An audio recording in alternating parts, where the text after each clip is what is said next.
capital C, H6. Let's see if that works. Okay, hopefully that will help out.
I'm doing great, Dave.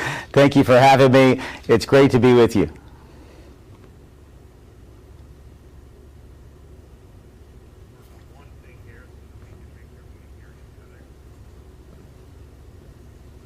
Is my mic on? Is my mic on?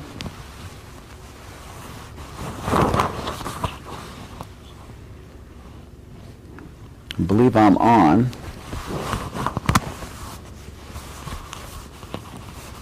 I just lost him.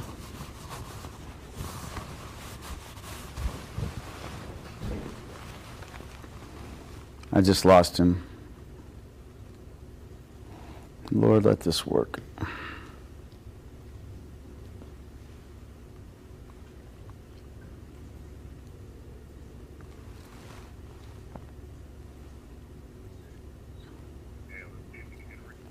Okay. Yeah, we lost connection, so I've got you on my cell phone right now. And then I guess audio's here, right? Is it better that I hold my phone in my hand, like right here? I just don't want him to lose it. I think it's, maybe I can lock it that way.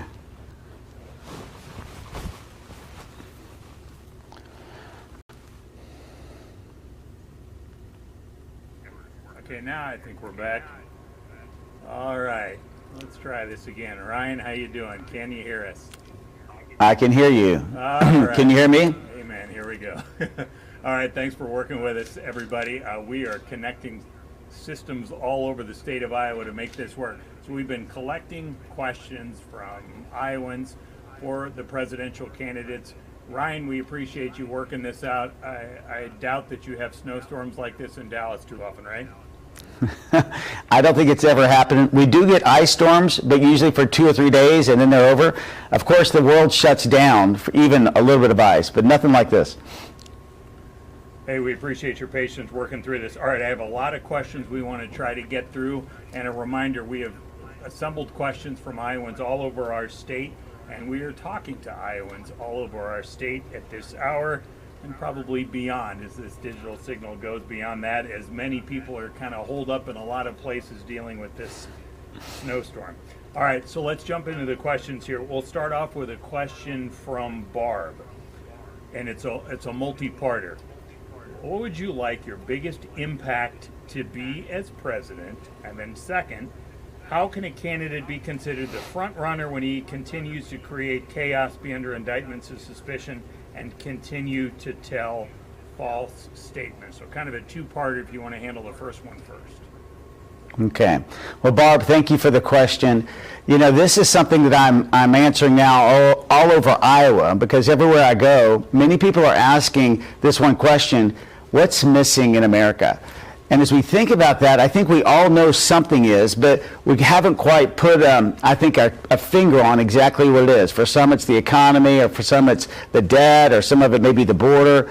But I'm really sensing this. All these are huge problems that we have to fix. But I think what's really missing is that, you know what, a very low percentage, at an all-time low in America, across the board, very few people are saying this: I'm extremely proud to be American today. And I think if I had a legacy 8 years from now, 10 years from now, what would that be that I could be remembered by? I think that would be something that we could get our country back, our heart back. You know, I think the last time I remember us really being proud as a country, really proud, may have been in the 80s when Ronald Reagan, he spoke those words to Gorbachev, and he said, you know, if you believe in liberty, tear this wall down. I think that was an incredible moment, and I think we need to get this back.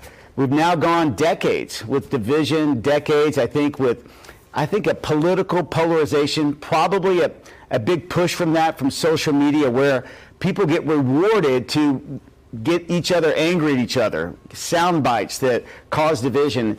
And I really feel called to bring unity back in our country, focus on the biggest issues together, get our country back, the heart of our country back economically. I really feel like we need an economic revival and a spiritual revival. I would love for that to be our legacy. And I think we're called to that. I know that there's a moment in America that we have to get back, and that's why I'm running. You know, as far as President Trump and many of the things that he's facing, even in our own party, it's divided. Certainly, if you're Democrat or Republican or independent, you have a different opinion of everything that he's walking through. I'm just asking America one thing. He did some good things, in my opinion, as president. I supported him in both of his previous election runs. And I think, though, that now's the time for another generation. It's time for us to move forward. I could look back and say, hey, what are some things that he should do different, or what would be different, or how could he lead different? I do think many of the indictments that he's having under him right now shouldn't be there. The Durham report that came out right before them said, hey, none of these should have happened. And then all of a sudden, boom, here's several indictments. I think it's time for us to move forward, though, and heal our nation, move forward with real issues. And I'm really calling on the Republican Party, too, to look ahead. So that's my message. Let's look forward. Like, we can't spend a lot of time looking back. And we've got some big issues to face, but we can have the United States of America again. I'm running for the presidency of the United States of America. We have to win the Republican nomination, but when we do, our focus is America. I believe we have real issues that can solve our problems, and that's why I'm running. Is the former president a moral, honest leader in your mind? I think that is for all the voters to decide. In my mind, I think he's done a lot of things. Morality has a lot to do with what is it you believe. I can look at him and say, certainly, would I have led some things differently than he did, or made different decisions, or spoke differently? Well, absolutely. I'm a different kind of leader. At the same time, when you look at his first few weeks in office, he had a lot going against him right away, I think, that no other president had. There is immediate investigations, of which now into Russia. He got impeached for a phone call to Zelensky. There's a lot of things that shouldn't have happened. And so he's up against a lot of things that may have caused him to counter-react in ways that we'd all disagree with. I don't want to question his morality. I think it's up for the voters to sit there and decide, listen, does he represent me? And what I'm speaking to America about is, this is who I am. I'm a business leader. I've got over 350, 400 people on payroll throughout different organizations I lead, and I'm a pastor also. And I will lead our country to where I'll have that compass in that guide in my heart, to where all of us will be able to sit there and have a center and go, what's the right thing to do? To me, that's the center question. There's a scripture in the Bible that says righteousness exalts a nation, which to me just lifts us up. And that's just doing the right thing. That's the way I'll lead. And we'll let the voters decide on other candidates and where they stand on that. But I will try and lead the best I can to make sure we can all stand for these right issues, because they're important to every American. All right, next question is from Jessica from Charter Oak. What do you think is the biggest issue with American society? How would you help solve that issue? Well, that's a wonderful question. Right now we have many issues. First of all, you look at our open border. Every day we can get into the economy here a little bit. It's the most important issue, I think, financially to us all. The debt that we have, what causes inflation. All these things are incredibly important. But I think what's the most important issue? I think it's that we're divided as a nation. Abraham Lincoln, in his day, he gave a warning to America. And I'll paraphrase this quote. But what he said was that if danger is ever to come to our shores, or if destruction is ever going to be our lot, that it wouldn't come from abroad. I mean, it's not going to come from China or Russia or somewhere else. That the United States of America would be its author and its finisher. And as I look at our country today, look how divided we are. When you're so divided that it's the goal of the Republican Party and the Democratic Party to see the other parties fail rather than to see America succeed, then we've got a big problem. And so as we get our country and we look at it, how can we move forward when no president, President Trump nor President Biden, really passes consistent measures of legislation year after year? They get involved in 300 plus executive orders because we can't agree on anything. We can't agree on how to reduce the cost of food, how to reduce the cost of inflation, how to have health care reform or secure our border. So because of that, I believe the division is the biggest enemy we have right now, and I'm running to solve that issue. I'll speak to Americans. I'll ask us to rise higher. I'll ask us to look at the real problems that we're facing today and how do we overcome them. Ronald Reagan was one of those leaders back when he argued with Tip O'Neill. They may have fought, but they went and had a beer and a burger together. Then they worked together. It's going to take that type of leadership that transcends the moment, and that's the way I expect to lead. All right, next question is Noah from Des Moines. What is your plan to stay competitive with China when it comes to AI, artificial intelligence? It's obviously something we're hearing a lot more about the last year or two. Well, absolutely. Well, artificial intelligence, really, it's in the beginning stages. It's the wild, wild west. So what do you do when you're in that stage? There's so many artists, so many journalists, so many people, businesses, individuals. It's going to impact education. It's going to impact almost every realm of society. We need to get out ahead of it with legislation. In fact, there's ability to do research behind this. We can identify, even in schools, hey, what measure of this has been used by AI? And it's going to take, I think, America getting into the forefront of this. I don't know that I have the exact answers on this. I'm not an expert in this, but we do. There are some out there, and we need to get ahead of it right now. At the end of the day, right now, it's going to take American leadership abroad to keep China under control. You know, right now, we as a nation, we buy $700 billion more from them than they do us every year, and they're not really paying attention to us. Their goal is to surpass us as the world's economy. Right now, they have a new currency they developed from the BRICS nations, which is Brazil, Russia, India, and China, as well as other nations. And here's the real issue. They're loaning money to other nations because they have a lower debt to GDP ratio than we do. We, in the United States of America, are borrowing money. We're in a weaker spot. We'll never lead well with AI. We'll never lead well with technology. We'll never lead well unless the U.S. dollar is strong.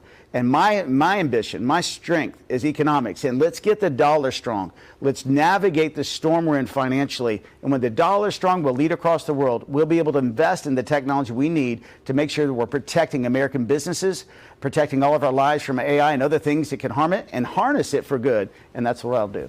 All right, more international themed questions here. Another one here from Mike from Council Bluffs, not too far away from where you are right now. With Iran's advancement towards a nuclear weapon, if they were to acquire one, how would you maintain U.S. influence in that region?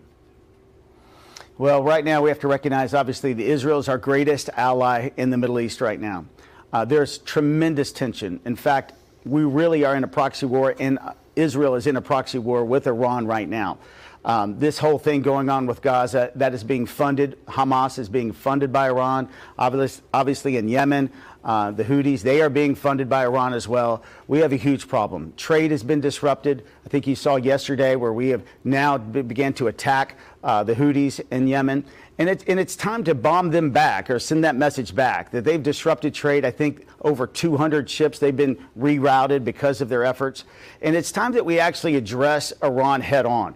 You know, there's going to be a moment in time where we will recognize that there's no way possible that they are to have a nuclear weapon. We would do everything in our possibility with sanctions, everything possible to limit that ability for them to do so. And that's going to be one of our national efforts that we have to lead as President of the United States of America.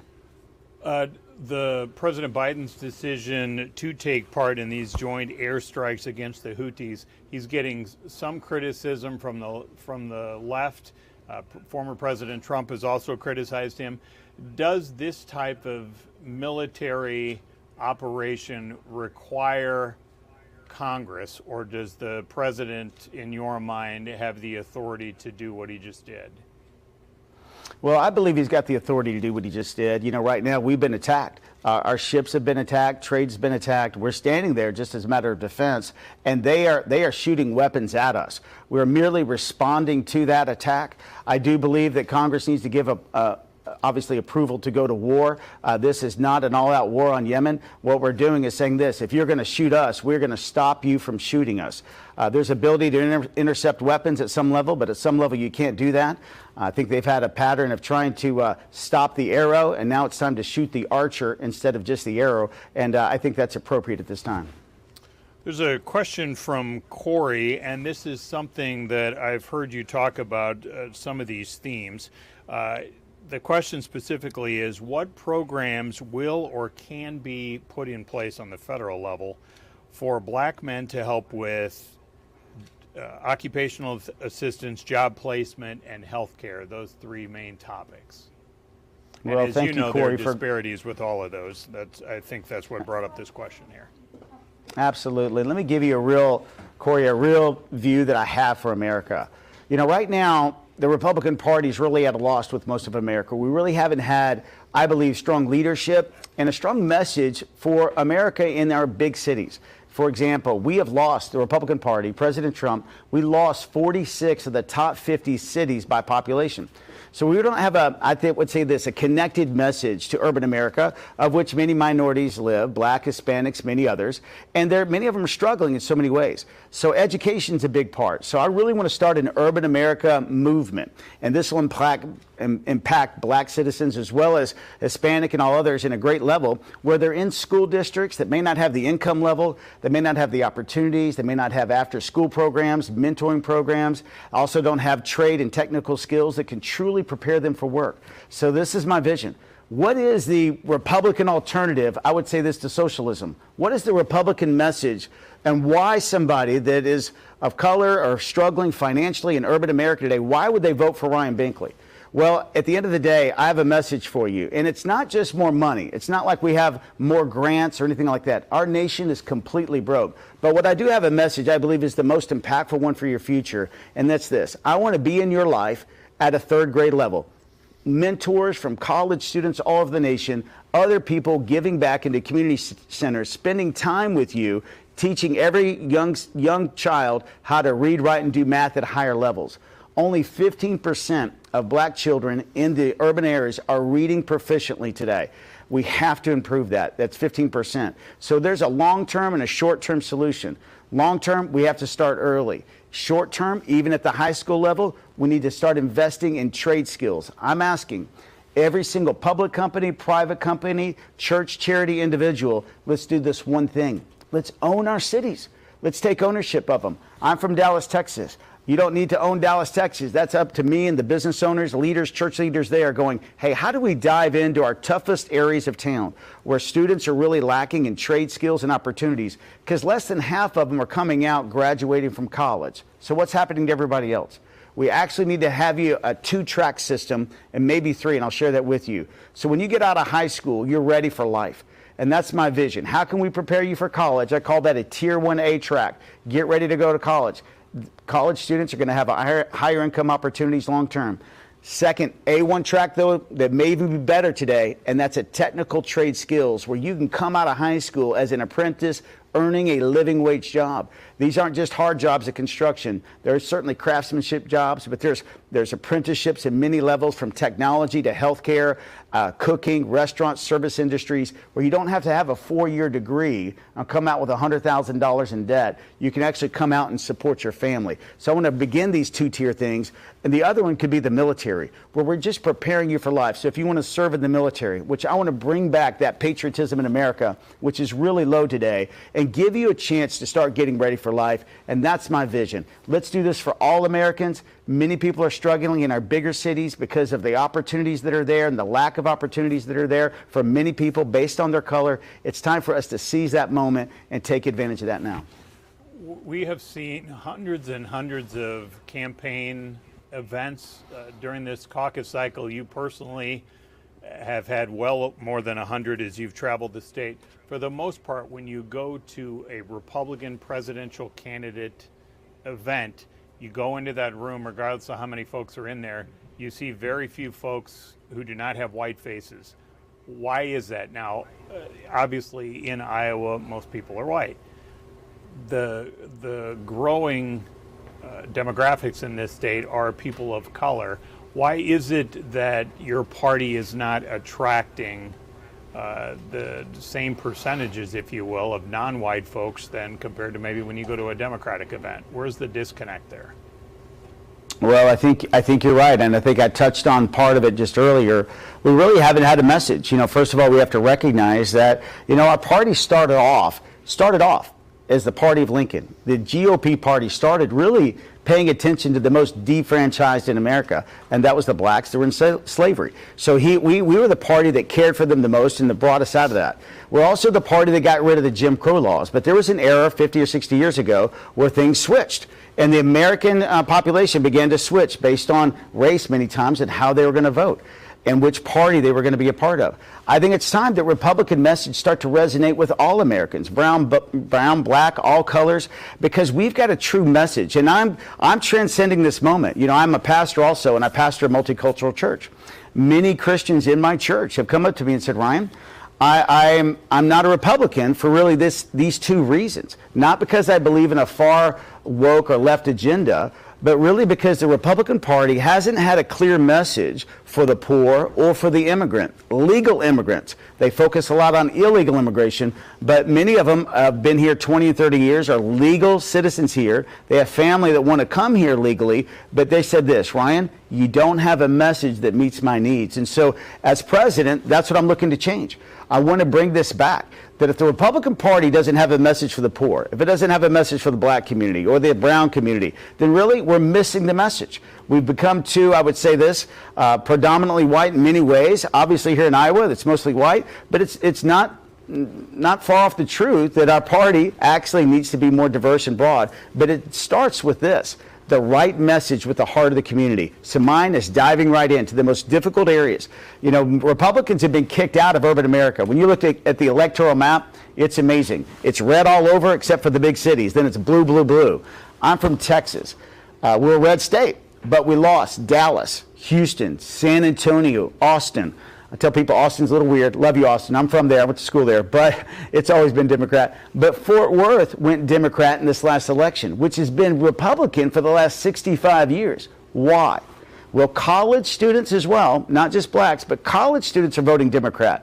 2/3 of them approximately voted Democrat and voted for Joe Biden in the last election. There's going to be 70 million young people voting. So we have to have a message that connects to young people, that connects to minorities. And my message is this. Let's get back to the heart of the hurting.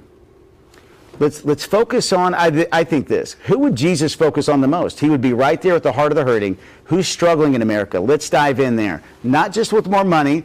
We don't have any more. But with volunteerism. I'm asking college students, hey, listen, join me in a movement. Would you mentor a young person 3 hours a week, 4 hours a week, and spend time to help them read, write, and do math? If you do, you can change that forever. And that's really my message for America. How do we change the culture of a country? One life at a time. All right, we have several questions. You just talked about education. This will continue that educational theme. Let's do this first one. This one's coming in from Steve from Decorah. In his mind, Republicans have done a lot to hurt public education. What is your stance on public education? And if elected, would you put an educator, somebody who knows about education, in the role of Secretary of Education? So what do you say to Steve? Well, you know, Steve, thank you. You know, I'm sorry that you feel that way about the Republican message. You know, right now, it is a bit divided. I mean, at the end of the day, we need to have a message that we care about teachers. You know, teachers' unions have strongly controlled the education system across America in many ways for decades. It's not that they're doing a bad job. In fact, they're incredible saints, most of them. I mean, they're doing an amazing job. You have to feel called to that. I think this, more than anything, we need to pay teachers more. We need to have the highest quality teachers and people that feel attracted to do that as a calling for their life. We need to be able to attract them, keep them, and let them have the lifestyle that they need for that type of work that they do. At the same time, though, we have to be honest. We've got some problems. The United States of America has fallen behind. We used to lead in America 20, 30 years ago across the world in developed countries. Now we're not. Math, science, and key areas of STEM, we've fallen way behind, not even the top 20. We're really struggling in reading as well. Our proficient levels are down. So what do I believe in? I believe in school choice. I believe Iowa is leading the edge here. I think they're going to be a forerunner for years to come for other states to see. What does that mean when you have a poor school district now that's not working, maybe failing, and can you give that parent an opportunity, that student, a chance to go to another school they could thrive better in? I think that's the right thing. I love the diversity of schools. Right now I believe in charter schools. I believe in private education. I believe in homeschooling. So there's a diversity of ways to get our kids prepared, and we need to make sure that we're helping all of us make sure that there's other ways to do this. But it's the job of the parent to be back involved again, and that's the way I would lead. I want to have a high standards for education. Those need to be higher. We need to attract great teachers, pay them well. Other than that, we need to give parental choice. There's a movement among some of the Republican governors, maybe most of the Republican governors, to put more tax dollars for private school families. I know Ron DeSantis in Florida is saying this is something he'd like to do nationally. Is that something you would want to also get behind as president, do this on a federal level? Well, you know, this is a state issue to me. So this is not, I like getting things off the federal bank account and into the states, but I can lead nationally. So at the same time, we need to have a national movement where we're educating better, we're raising the level of standards across America. You know, it's still the job of Iowa, it's still the job of Florida and Texas to make sure that the states are making these decisions. So I'm not looking to have a national education program. We don't need to expand the departments of education. We actually need to limit those and give that money back to the states in many ways.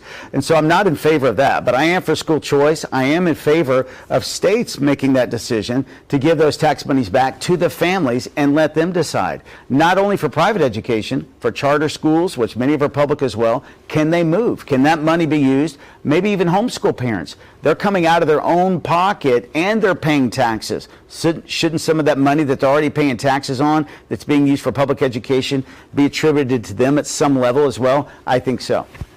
Some of the other Republican candidates have talked about getting rid of the Federal Department of Education altogether, pushing those efforts, maybe limiting some of those efforts, but pushing more onto the states to handle education. Would you get rid of the entire department or just reduce it? I would reduce it right now. It would not be my goal immediately, day one, to get rid of it. I do like there being some standards and us having the ability to make sure that if you want some funds from the United States government, then there is a basic level of curriculum that you need to go by. I'm really for this. I mean, right now we're passing out diplomas many times, sheets of paper on diploma day and or graduation day, and you know, do they mean something? Are they really prepared for life? I want to make sure those standards are raised up, and then here's the federal money. I also want to make sure we're getting politics out of school. You know, parents are sending their kids to school to learn math, science, and reading, history, government. Get ready. They're not hiring teachers to teach them about, you know, political philosophy nor propaganda. So let's get that out of school. Let's get our kids prepared for life. And I like the Department of Education, bits of it for that, but it would be streamlined and cut consistently. Okay, this goes right into what you're talking about. A question from Nathan from Urbana. It's a little long, so give me a second to get through it. In recent years, children are being subjected to scrutiny in public schools for gender preference in Iowa. We are talking about fewer than 1% of students. However, 100% of these students participate in active shooting drills, which most recently happened in Iowa. It's obviously very raw, and I know you're familiar with this. This was the mass shooting at Perry High School. Do you think that children should read what they want, dress how they want? If they're old enough to get shot and killed, shouldn't they have a say in this? Children should not be dodging bullets at breakfast while lawmakers sit and do nothing about school shootings, but pounce on 33 kids in the state of Iowa for being trans. There's a lot in that, but how do you answer that? Well, first of all, you know, I want to have this thought. You know, any young person that's dealing with a thought that they're questioning their very identity. I want to know my heart is for you. So if you're a trans student today, I want you to know as president, as a human being who I am, I care about you. I've been in many meetings with college students, spoken with several from the LGBT community, trans students as well. You know, my main message is at that level, you know, I respect you. If you want to live your life, we're not going to agree on everything, but there's many things for us to focus on and work together. I want to let everyone know that we love them. There's nothing about our heart that we want to make sure you're not welcome part of our country and society. At the same time, I want to tell you to be patient. You know, every teenager is going through changes in their body and life and mind and emotions at high levels. Just be patient. I want to make sure that we have a safe place for you to go to school and to learn. However, and that's the key point here, it needs to be safe for everyone. And what does that mean now when we're talking about shootings? And this is a kind of a tiered question, and so it's a tiered answer a bit. But when we see tragedies happen at schools, I truly believe in protecting you because I care about you. I'm a pastor of a church. You know, we have a medium-sized congregation. We have a couple services on Sunday. You know what we have? We have armed guards there. And the reason we do is because we care about protecting them. Schools need to do something about this. I think a gun-free zone is really a safety-free zone. It's time for us to recognize that we need to do more today. There needs to be a plan that every school has in case there's an emergency like that, a school emergency from a shooting perspective. The police department needs to know about that plan. Security people need to know where the safe places are, where the keys are to every single room. There needs to be plans in place, and they need to be there quicker. That's why they need to be on site. But getting back now to the issue of care. you know what, I care about you. I want to make sure that everyone knows that. And by showing that, we need to make sure we're protecting your school.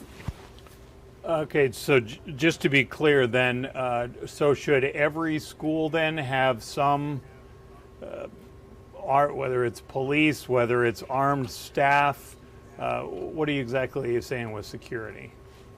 I'm absolutely saying they should. Obviously, there's our trained professionals, off-duty policemen and women. We need to have a protection system for our schools that's much greater than it is today. Absolutely. And the answer in your mind is, do you not support any gun restrictions of any sort? Well, you know, the Second Amendment, we have to recognize all of our amendments are being threatened all the time, whether it's speech or the press or the Second Amendment, the Fifth Amendment for landowners here in Iowa and all over.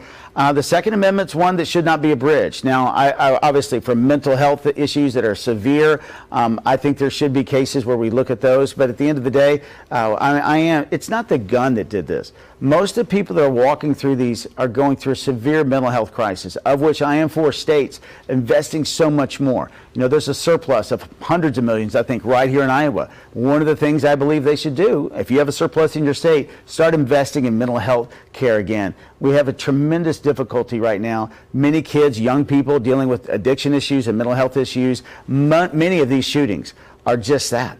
They're almost like on a suicide mission. They know they're going to die going into that day. That is a mental health issue we need to make sure we have more care for. In your mind, what is behind this trend? If you go back the last couple of years, you can see how these school shootings in particular just keep rising, and this does seem to be a trend that is largely unique to the United States. What makes our country different than a lot of these other countries that fortunately for them, they are not having this level of violence? What's behind this? Well, you know, I really do think this. We're not doing anything about it. I don't know exactly what other nations are doing in order to prevent it, but what's our prevention? We should certainly be having, you know, obviously areas where you're making sure somehow that they know that students aren't walking in there with weapons, but also we just need to have access to protection. I believe this. If a teenager or somebody's walking in a school and they see an armed police officer standing at the entrance and there's signs everywhere saying this school is protected, you know what? They may just stay home that day. And I just need to make sure that America knows this. We have to protect children if we care about our children. And I care about our children. We need to protect them.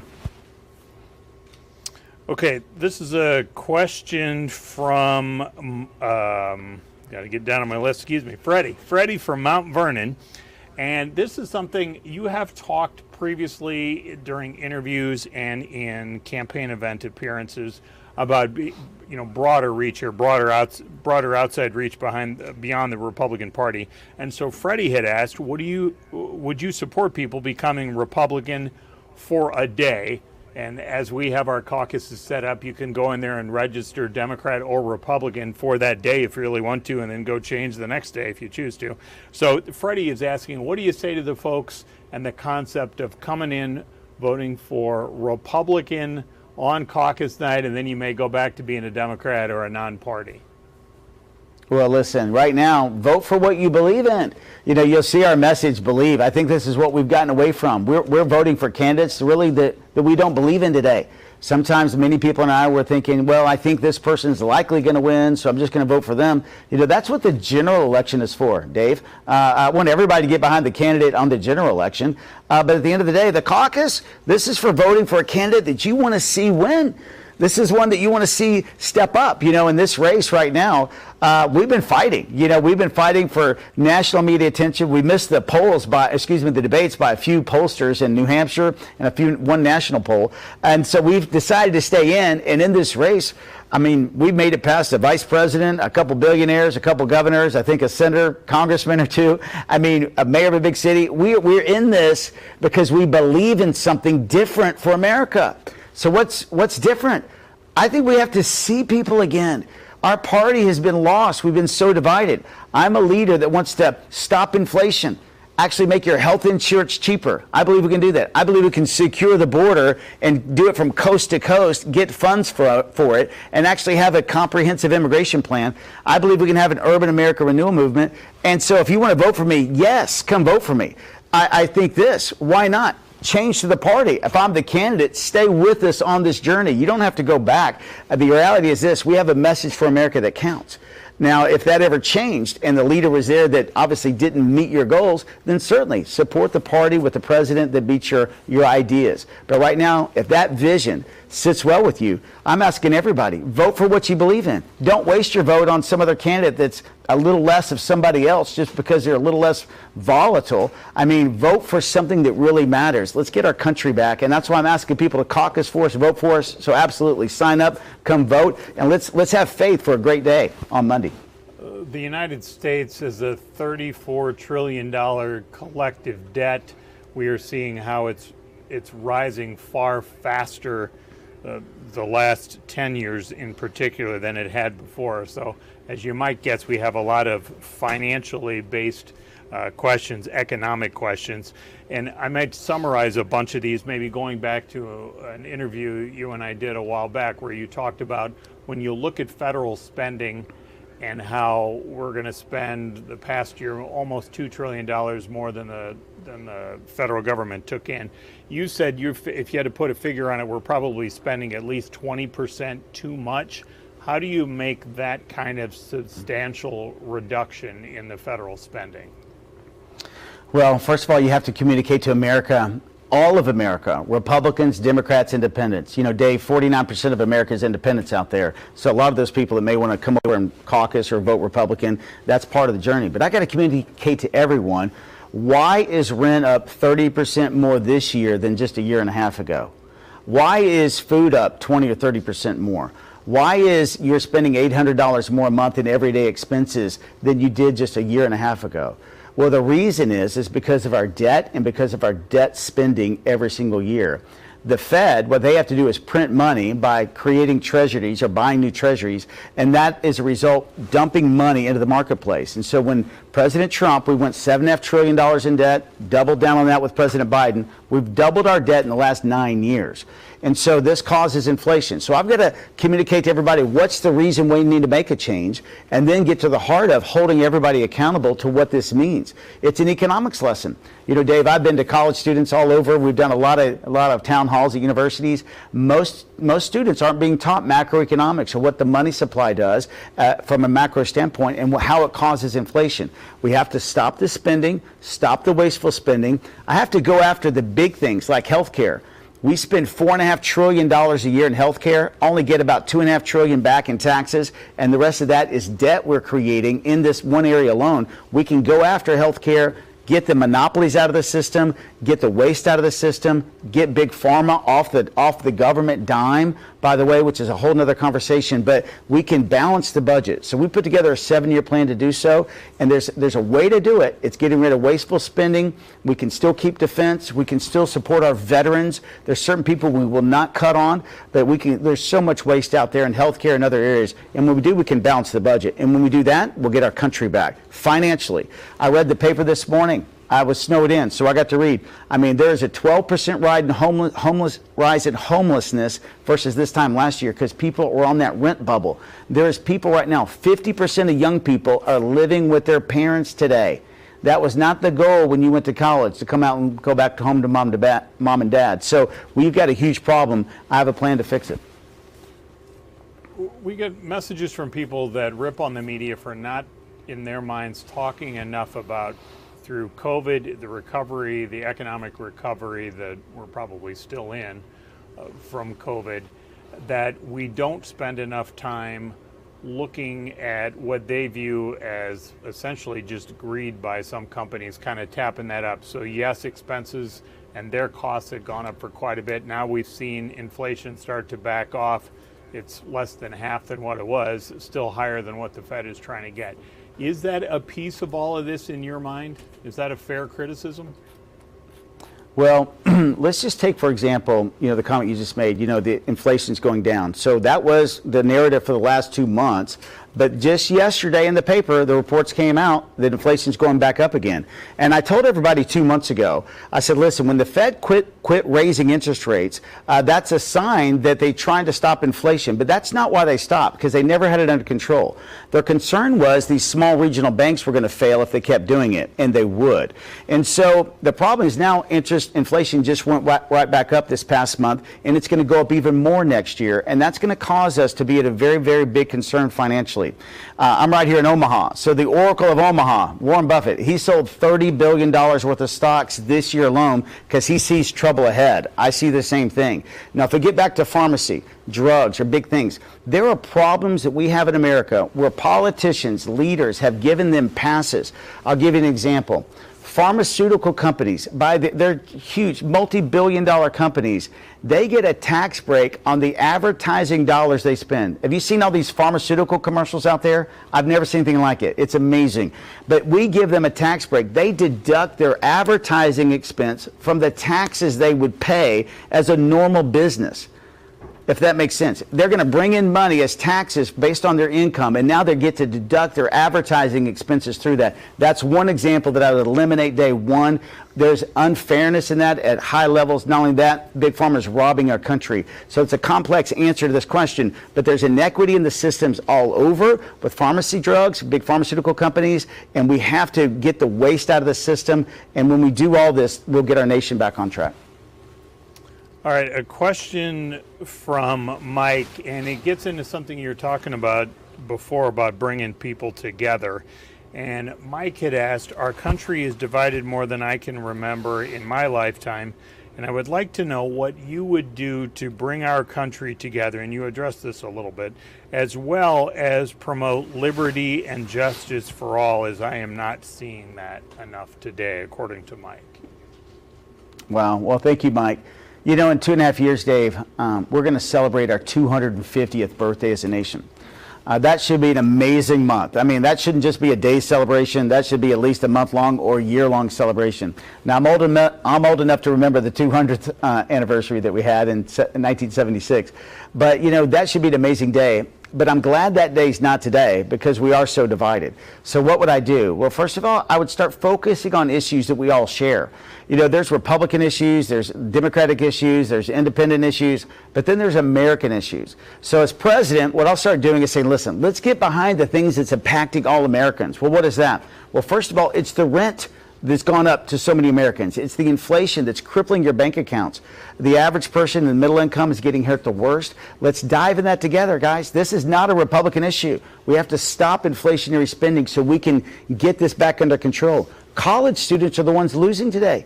You know, they're coming out right now not being able to get jobs today or meaningful employment the way they want to simply because companies now are restricting. I just saw where Citigroup is laying off. Today I saw it, 20,000 employees in the next 2 years. They're unloading another 40,000 in a Hispanic bank that they have. And so they're unloading. Why? So employment's going to be hard unless we stop the deficit spending we're doing. That's the Bidenomics. Big debt, big growth, but it only works for a period of time. And so now we've got, you know, your normal issue. How do we unite our country? Well, we focus on that. We focus on now speaking to the heart of America, diving in and helping people. I want to start this volunteer movement, vocational trade movement. Let's focus on those that need help the most. I was with veterans last night. I mean, let's do some things. I met a man yesterday, Dave, that's been involved in over, basically, I'm going to get it right here, 1,000 funerals, giving honors for veterans in this last 10 years. I think he's doing 2 funerals today, even in this weather, right here in Council Bluffs. This is an organization that is helping people. What if we started giving, helping, serving in our community? When we do that, we begin to unify our nation again. A lot of people concerned about Social Security. Stacy, among them, how would you keep Social Security solvent? What changes would you make? Well, Stacy, great question. It's great to be of concern. You know, right now we have to understand it's a huge problem, but it's a quick history lesson. When it was started, many years ago, it was started with a couple premises. One, we had about 30% more children per family than we do today. I think it was 2.6 kids per family we're having. Now we're having about 1.8 kids per family.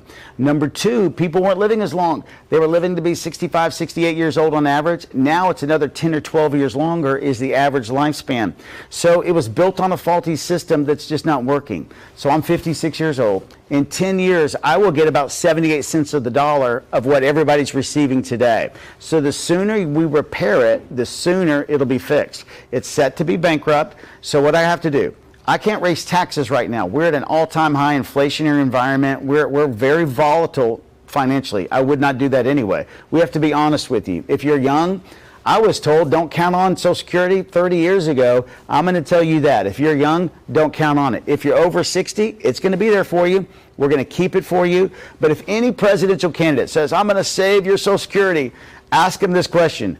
Whose are you talking about? Mine, my kids, or my grandkids? Or, you can't do it for all three generations. There has to be some adjustments. The younger generations are going to have to work a few more years, but it's always going to be there. As long as we have people working, that system is going to be there, but it'll be less amount of money per your overall income than what, and so you should plan to have a bigger retirement 10, 20 years from now. I'd follow that up with a similar question I asked former Ambassador Nikki Haley last night when Social Security came up. Is there a will, though, to accomplish this, a president, a Congress, to do these changes? When a candidate starts talking about any kind of changes with Social Security, it ends up being an attack ad in a political commercial, and then we see essentially nothing happens, regardless of ideas about whether you want to make people pay Social Security taxes on higher wages than they do now, if you want to reduce benefits, you want to make people work longer. Whatever it is, if you start talking about way out, it's only affects anybody under 30, whatever, what have you. Anytime this comes up, it becomes an attack ad. Do you really think that you as president can get Congress behind a movement to make some kind of change, and how would you do that? Well, just like we are talking today, what President Trump did so well with Twitter, I'm going to have to sit there and do it with Facebook, Instagram, YouTube, TikTok, media, network, cable, everywhere, and look at the heart of America and tell them the truth. Tell them, be honest with them about where we are, and just hold other candidates and other politicians accountable to lies. At the end of the day, we have to be honest of where we are financially, and how to navigate through this. You know what I love about Americans? They appreciate it. I have been all over Iowa telling people that are already relying on Social Security. When I tell them the truth about it, they just look at me squarely in the eye and go, okay, do the right thing. I think we all can own up to this. This is what's the spirit of America that we need to get back. It's not about, I remember Kennedy, remember him, ask not what your country can do for you. This is where we have to get back to. We can fix these problems. So what, we have to work a couple more years. No problem. I'm going to work harder. I'm going to save a little bit more. We're going to do the right thing for America. Our job is to pass this country off stronger to the next generation than we received it. And we're not on track to do that. And as president, I will do that. Right now, we're in this moment where if we don't make some big changes, I think 50 years from now, Dave, that our generation is going to be known for the one that's prospered the most but sacrificed the least. I mean, what are we going to do? Leave our kids with $50 trillion in debt and go to the lake or the ranch and say, hey, I'm sorry, we couldn't do it. I'm committing to you to get this right. We're going to make some changes, but it's going to be good for us. We're going to start a work movement again. We're going to grow our country again. We're going to be energy independent. We're going to start a manufacturing and job movement in America again. We're going to grow. We're going to make some pruneful cuts, I would call it pruning, and let's get our country back. And when we do, we're not going to have to worry about a few more years of working. We'll be able to save money in our economy, and we're going to be just fine when it's time to retire. You talked a lot about a lot of big changes here, so this may be an appropriate way to wrap that up. Cody from Coralville, when there is a crisis, what is the first thing, or what are the first things you would do? How would you respond to Cody? Well, it depends on, I guess, which crisis we're talking about. There's several that we face as a nation, whether that be war, whether that be COVID. That's when I think when you find out what's inside of a person and how are they leading today. I think, first of all, when we look through some of the major crises that we've had, whether they've been financial, whether they've been, regarding health like we've had in recent years, it's going to take leaders to rise up, I think, first of all, and get all the facts, make sure we don't overreact the wrong way. If I take COVID, for example, It was uncertain. I think one thing we should do when we're going through a difficult time, let's look up. Let's don't forget God's watching us. I remember after 9/11 when a crisis hit. You remember that moment. That was probably the last time I think we had some sort of national unity. I do remember this. Shortly thereafter, we're all in church the next week or two. We were spending time reflecting and asking God for help. I think that's step number one. National crisis, huge moment. Let's don't forget to look up, ask God, and then let's use wisdom. I don't think it was wisdom that we started just pushing vaccines that didn't have research, or we turned over the pulpit to the nation to Anthony Fauci. That was a mistake. We shouldn't have done that. We have to recognize that we need more information, but before we start making decisions for hundreds of millions of people, we need to make sure we're making great decisions in America, and that's the way I would lead. I would look up first in a national crisis. I would wait. I'd make sure I had all the information. I'd rise up higher and lead us through it. I know we kept you a while here. I might wrap up with this one, though. As we're in the final weekend before Monday's caucuses, right? We've got snow falling all over the place. We're going to have a lot more of it. You're joining us from Omaha because this was kind of plan C as we tried to figure out how to coordinate everybody to make this work so that we could still do this conversation this afternoon. For a candidate, as you're trying to get in front of as many people as humanly possible in this weekend for these late deciders to try to push them, over the edge to get them to show up for you on Monday, how challenging is it as you sit here now on a Friday afternoon trying to game play what all you can accomplish before Monday night? So what's going through your head? Well, first of all, make sure I'm connecting to all the voters all the more, and make sure I'm inviting you to engage with us. In fact, what we're doing, Dave, is we have two statewide Zoom calls for Iowa today. You can go to our website. I think one's at 4 and I think one at 6 or 7 p.m. Well, I'm going to be doing another town hall engaging every Iowan from every county on what are you concerned about and what is my answer for it. I'm also asking you to bundle up, bring some friends, and show up on caucus night because it's the most important thing for our future.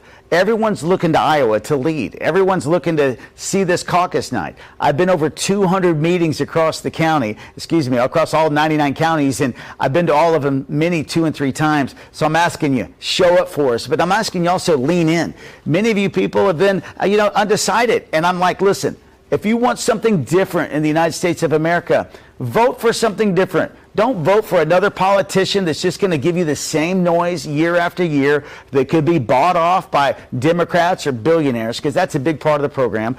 Don't go for the same old divisive rhetoric that we hear from everyone else. Vote for something you believe in. Would you like to see our economy restored? Would you like to see the heart of America back? Us transcending our party and uniting our country? That's what I'm about, because I believe we can do that. I can believe we can get our nation back, balance the budget, fix health care, secure the border, comprehensive immigration, urban America renewal, a party for all people. That's the way I will lead as president. And I'm asking you to come out and vote. I'm asking you to come out and caucus for us, speak for us. We're looking for 300 speakers minimum to cover most of the state here. We've got close to that number coming, but I still need a few out there. Please join us, lean in, and let's show up. And I'm asking for you to consider. I've sent out an ad asking everybody, would you do this? Pray. And if you feel, hey, I want something different, now's the time to do that. Well, if I finish in top 4 here in Iowa, top 5, we're moving on strong. We're going to get this message out nationally because it's time to have a different voice and movement in America. If you're tired of the old leaders, the old way, vote for a businessman, a CEO, and a pastor that wants to do this the right way.